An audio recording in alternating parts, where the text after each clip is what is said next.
আসসালামু আলাইকুম প্রিয় বন্ধুরা। আমাদের বর্তমান যে শিক্ষামন্ত্রী হয়েছেন উনি অনেক অভিজ্ঞ এবং দক্ষতার সাথে এর আগে রাষ্ট্র পরিচালনা করেছেন। আমরা ওনাকে ধন্যবাদ জানাই, কিন্তু এখন ওনার কিছু কুচক্র আমার মনে হচ্ছে ওনাকে বুদ্ধি পরামর্শ দিয়েছেন। এই কুচক্রগুলো বুদ্ধি পরামর্শ দিয়ে শিক্ষা জগৎটাকে ধ্বংস করে দেওয়ার জন্য উনি এখন অনলাইনে ক্লাস পরিচালনা করার জন্য অনুরোধ করেছেন।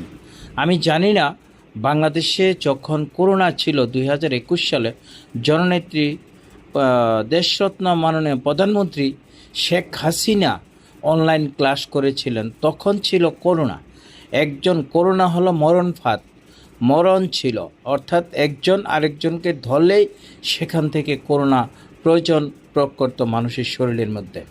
সেই জায়গায় থেকে জননেত্রী শেখ হাসিনা একটা অনলাইন ক্লাস চালু করেছিলেন। সেখান থেকে এটা জাতি মেনে নিয়েছে এবং সকল শিক্ষার্থীরা এটাকে স্বাগত জানিয়েছে। কিন্তু এখন তো দেশ চলমান ভালো অবস্থা আছে, দেশের মানুষ কোনো পরিপূর্ণ স্বয়ংসম্পন্ন কোনো রোগ বালাও নেই। হামের টিকা থেকে ডাক্তার প্রফেসর ইউনূস ধ্বংস করে দিয়েছে। আমার মনে হচ্ছে সে জায়গায় থেকে ডাক্তার মিলন সাহেব শিক্ষামন্ত্রী যে এখন হয়েছে, উনি মনে হয় বাংলাদেশটাকে ধ্বংস দেওয়ার জন্য, শিক্ষা খাতকে দাবিয়ে দেওয়ার জন্য উনি আমার মনে হচ্ছে এই অনলাইন ক্লাসটা চালু করার জন্য শুরু করে দিয়েছে। তাই আমি বাংলাদেশের শিক্ষার্থীরা এটা কিন্তু জায়গায় জায়গায় থেকে তারা বর্জন করার জন্য আহ্বান জানাচ্ছে। আমার মনে হচ্ছে এটা 2-4-5 দিনের ভিতরে শিক্ষার্থীরা মনে হয় প্রতিবাদ জানাবে।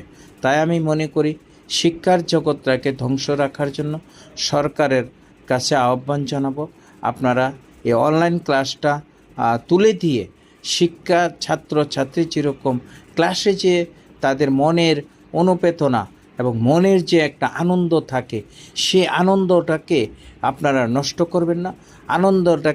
আনন্দ উদযাপন করার জন্য তাদেরকে সহযোগিতা করুন এবং ক্লাসে যে ছাত্ররা যখন ক্লাস করে তখন একটা প্রতিভা তৈরি হয়।